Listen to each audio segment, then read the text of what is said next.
Obrigado. Bom dia a todos, bom dia a todas. Cumprimentar nossos colegas, deputado Marculino, que é da comissão, vice-presidente, companheiro de partido também, da nossa bancada.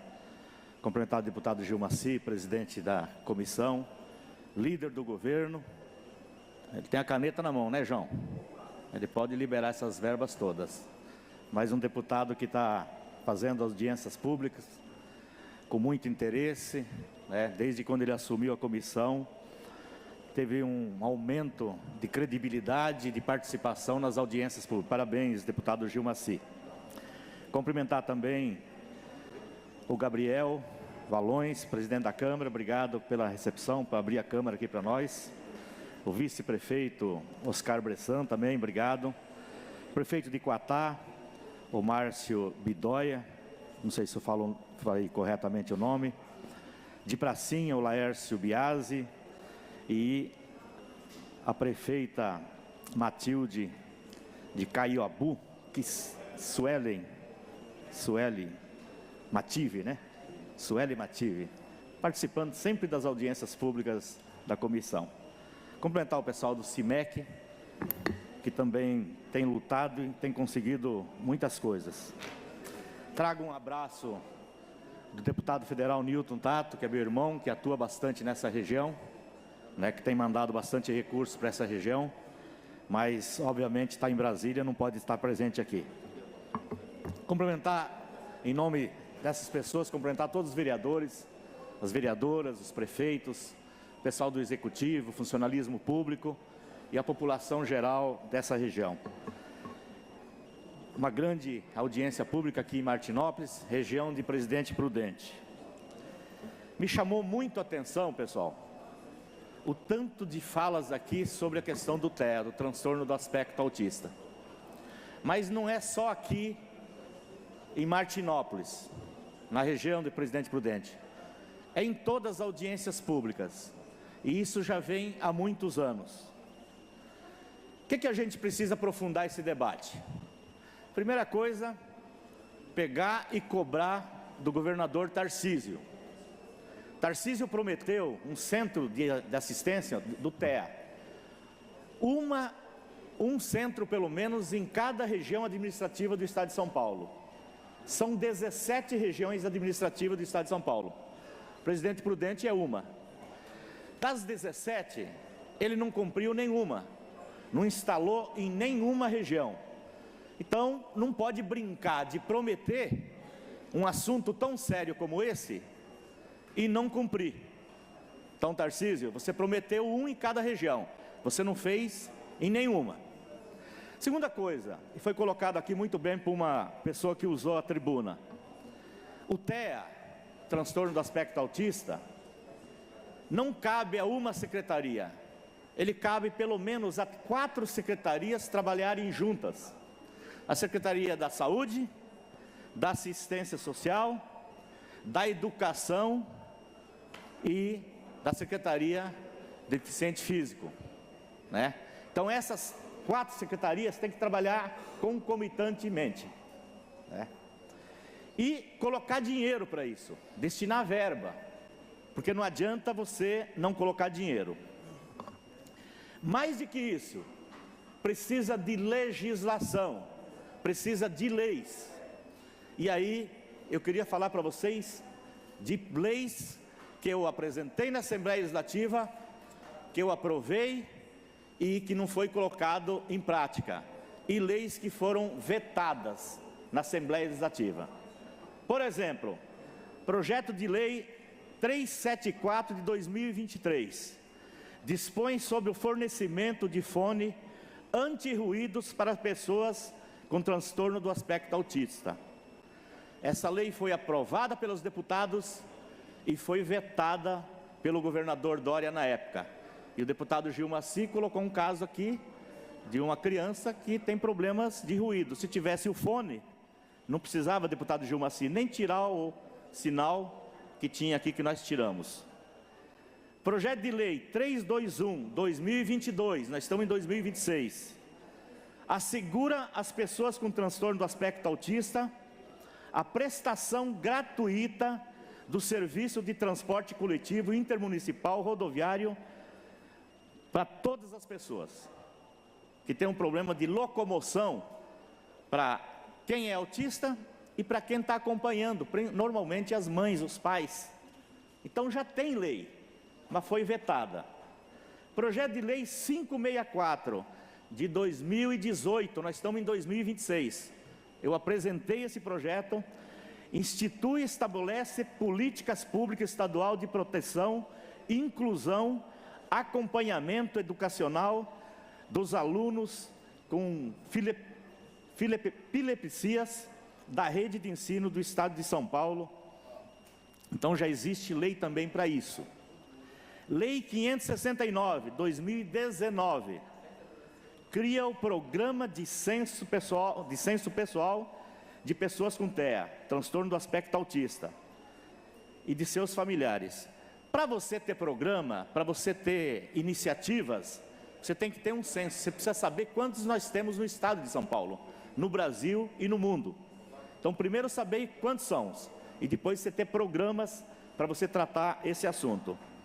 E o projeto de lei 1025 de 2023, que institui, esse é muito importante, que institui o auxílio financeiro para as mães atípicas. Ou seja, toda essa área que nós comentamos, que vocês falaram tanto aqui, existe já inclusive leis aprovada pela Assembleia Legislativa, mas vetada pelo Executivo. Então o que a gente precisa fazer é derrubar esses vetos e fazer com que a atenção para o TEA tenha realmente, seja feito, que o governo tenha a preocupação. Agora, mais uma vez, não dá para você prometer 17 centros do TEA no estado de São Paulo e não fazer nenhum em 3 anos. Então fica esse déficit. Sobre o orçamento, e essa é a discussão aqui, pessoal, nós precisamos verificar, é reclamação generalizada. Tinha muita reclamação na época do Dória, do Rodrigo, Aí o Tarcísio ganhou, prometeu. O que a gente está percebendo? Está percebendo que aumentou as reclamações em todas as regiões. E aí a gente detecta o seguinte: o Tarcísio abandonou os municípios do estado de São Paulo. E é só conversar com o prefeito, com vereadores, que a reclamação é generalizada. E aí quando vocês reclamam que falta dinheiro e que não vem investimento aqui para a região de vocês, tem um problema sério. A gente aprova o orçamento na Assembleia Legislativa, mas o governador não pode congelar o orçamento. Por que o ano passado teve um caixa de 80 bilhões? 80 bilhões não é 80 milhões, é muito dinheiro. E aí ele teve um congelamento enorme em todas as secretarias importantes. É fazer caixa para esse ano? É desse jeito que você governa um estado? Você segura o dinheiro para investir na época da eleição? Quando você segura o dinheiro, você desequilibra todas as ações das entidades, das santas casas, dos prefeitos. Você complica. Não adianta querer recuperar no ano seguinte que você não consegue. E aí é lamentável o dinheiro contingenciado, para fazer caixa para esse ano.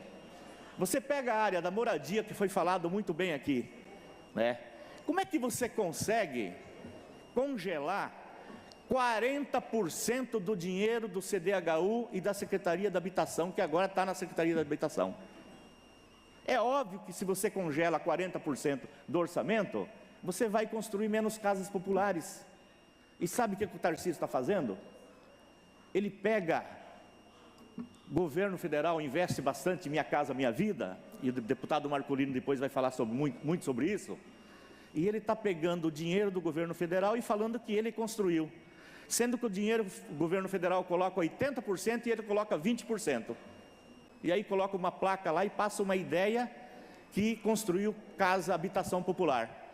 A verdade é que ele congelou 40% da habitação, de dinheiro para a construção de casas populares. Outras áreas importantes aqui para vocês, e que foi reclamado aqui: Secretaria da Agricultura.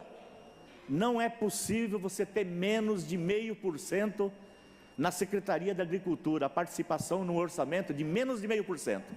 Aí vocês vão falar, mas o Estado de São Paulo produz tanto, exporta, isso é o agronegócio. O agronegócio é importante, mas o agronegócio fala direto com o Ministério da Agricultura, fala direto com o governo federal, fala direto com o Banco Mundial, BNDES, Caixa Econômica. É só eles dar um gritinho, o dinheiro para eles aparece. Quem precisa da Secretaria da Agricultura do Estado de São Paulo, que tem menos de 0,5% do orçamento, é o pequeno produtor, é o assentado, é o acampado. Esses precisam da Secretaria da Agricultura e não tem dinheiro. Aí falta dinheiro para as estradas, para escoar a produção, falta dinheiro para os créditos, para a safra, falta investimentos. Você não tem um local para você ir pedir dinheiro para produzir aquele produto que chega na nossa mesa, que é o arroz, que é o feijão, que é a mandioca, a batata, as frutas, os legumes, que nós usamos todo dia, que é a nossa sobrevivência. Então, repito, o Estado de São Paulo produz bastante, é muito bom, mas é o agronegócio para exportação, é milho, é soja, é cana. Agora, o pequeno produtor, ele não tem dinheiro na Secretaria da Agricultura, nós precisamos melhorar. Secretaria do Desenvolvimento Social, praticamente todas as falas aqui dependem da Secretaria da Assistência Social. Quando tem um problema numa família, no ser humano, numa pessoa, a primeira secretaria que ele vai procurar na prefeitura é a Secretaria da Assistência Social. É outra secretaria que não tem 1% do orçamento, é apenas 0,68%, menos de 1%. Aí vai faltar dinheiro para a cesta básica, vai faltar dinheiro para o leve leite, vai faltar dinheiro para as APAES, vai faltar dinheiro para os convênios com as prefeituras e com as entidades da sociedade civil. Todo mundo sabe que as entidades, as igrejas e todas as denominações que cuida melhor do ser humano, tem experiência, mas precisa de dinheiro na área social. O governo do Estado de São Paulo não investe, não coloca dinheiro. Isso é que você corrigir o orçamento, isso você levar a sério o orçamento. Outras áreas que precisa ser melhorada, precisa aumentar. O deputado Gilmaci colocou uma coisa importante aqui, a valorização da mulher, colocou uma comandante pela primeira vez para cuidar da polícia militar. Mas e a Secretaria da Mulher que foi criada? Tem dinheiro? Não tem dinheiro, é pífio. E mais da metade do orçamento do ano passado foi congelado, foi contingenciado. E aí tudo aquilo que necessita para o conforto da mulher, para os cuidados da mulher, para a segurança da mulher, tem uma secretaria sem dinheiro. Não adianta fazer a secretaria e não colocar dinheiro. Como que está as delegacias das mulheres? Tem dinheiro? Tem delegadas mulheres para atender as mulheres? Não tem. E isso a gente vem batendo todos os anos que nós precisamos corrigir isso no Estado de São Paulo. Terminando, outras secretarias que é muito importante. Eu sempre falo que a gente reclama muito e tem que reclamar, Saúde, educação, segurança pública. Mas esses têm dinheiro, muitas vezes é como você gasta o dinheiro. É como que você, gerencia esse dinheiro. Agora, cultura, esporte, assistência social, agricultura, não tem dinheiro e precisa ter verba, senão você não faz nada. Então é isso que a gente precisa discutir, é isso que a gente precisa aprimorar nessa comissão, discutir com vocês, e isso que nós estamos fazendo aqui. E não adianta o técnico da Secretaria da Fazenda ficar lá no ar-condicionado, se ele não vier conversar com vocês, se não vier conversar com os prefeitos, com os vereadores, com as entidades, com o funcionalismo público, com o pessoal da segurança, conversar tete a tete, igual nós estamos fazendo aqui, ouvir o clamor de vocês, as reclamações de vocês. Caso contrário, o governo começa a falar dos investimentos que ele fez. O Estado de São Paulo tem 400 bilhões de orçamento, é óbvio que ele vai ter o que falar. O líder do governo no final provavelmente vai dar dados aqui. Eu investi 50 milhões para a região em construção de casas populares, 50 milhões para a região de Presidente Prudente é um grão de areia no oceano. Tem que investir mais, tem que pôr mais dinheiro. E você não pode tirar dinheiro de áreas essenciais. A professora colocou aqui, como é que você tira 11 bilhões da educação? Em qualquer lugar do mundo, um governo sério não mexe no dinheiro da educação, tem que colocar mais dinheiro na educação. O Tarcísio tirou 5%, diminuiu o dinheiro da educação. 5% significa 11 bilhões a menos. Como é que a gente pode aceitar isso? Precisa de dinheiro para algumas secretarias? Diminui, adia uma obra, por exemplo, né, grande, que o Tarcísio gosta de fazer, mas não mexa na área social. A área social você tem que colocar dinheiro cada vez mais. E por último mesmo, a questão do IANSP. O que estão fazendo com o IANSP é para acabar com o IANSP. O governo federal, do Estado sempre combinou que o que desconta do funcionário, do lerite, o governo coloca a mesma quantidade no IANSP. O que aconteceu com o IANSP aqui no estado de São Paulo? O governo colocou 1 bilhão e 400 milhões. É bastante dinheiro, mas para o IANPS é pouco. Dos funcionários, foi descontado 6,4 bilhões. Ou seja, deveria ser a mesma quantidade. O governo coloca 1,4 e desconta dos funcionários 6,4 bilhões. E aí você começa a perceber a precariedade do hospital, do servidor público, as parcerias com as Santas Casas, que foi falado tanto aqui, tudo isso diminui. Por quê? Porque tirou dinheiro do IANSP. Quem tirou dinheiro do IANSP? O governo. Porque do olerite, do funcionário público, é sagrado, desconta no pagamento. Agora a parte do governo não foi colocado. No mais, pessoal, parabenizar por mais essa audiência pública. Como é bom a gente sair, deputado Dirmaci, deputado Marcolino, rodar o Estado, fazer essas audiências públicas. E é o único momento que vocês têm para opinar, né, sobre o orçamento. Coisa que deveria ser uma prática natural. Então, inclusive, eu peço para que os prefeitos e os vereadores façam isso nos municípios. Ouça a população, ouça as entidades, que é uma forma de você gastar melhor o dinheiro. Colocar o dinheiro onde precisa. Não tem dinheiro para tudo? Então é escolher prioridades. É dessa forma que você governa, é dessa forma que você administra a União, o Estado e os municípios. Grande abraço, fique com Deus e parabéns pela audiência pública.